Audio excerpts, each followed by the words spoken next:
ते पूर्ण नाव नरेश पुरणलाल रांगडाले. माझा मुलगा इथे एक पहिलीला आहे, एक तिसरीला आहे. पण इथे काल माझ्या मुलावर स्लॅबचा तुकडा पडला, त्याच्याने माझा मुलगा आजार झाला. त्यासाठी मी ह्या शाळेला कुलूप ठोकलेला आहे.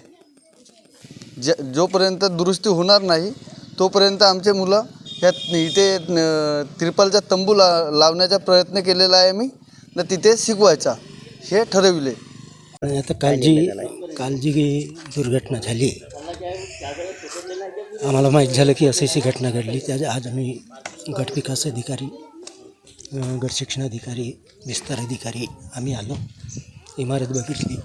खरंच वास्तविक पाहिलं असता इमारत तशी बसण्यालायक नाही आहे. तर तिला किरकोळ दुरुस्ती म्हणा किंवा जास्त जर दुरुस्ती असेल तर ती स्लॅब दुरुस्त करून घ्यावी. आणि इमारतीची दुसरी त्यांनी जसं गावकऱ्यांनी मागणी केलेली आहे की आम्हाला दुसरी इमारत पाहिजे बा, तर तसा प्रस्ताव तुम्ही सादर करा म्हणून असं आम्ही त्यांना सूचित केलेलं आहे. आणि आता प्रश्न राहिला विद्यार्थ्यांच्या बसण्याचा. ती शाळा समिती आणि आपली ग्रामपंचायत त्यांना आम्ही सांगितलं की आता सध्याच्या परिस्थितीत तुम्ही पर्यायी व्यवस्था करा.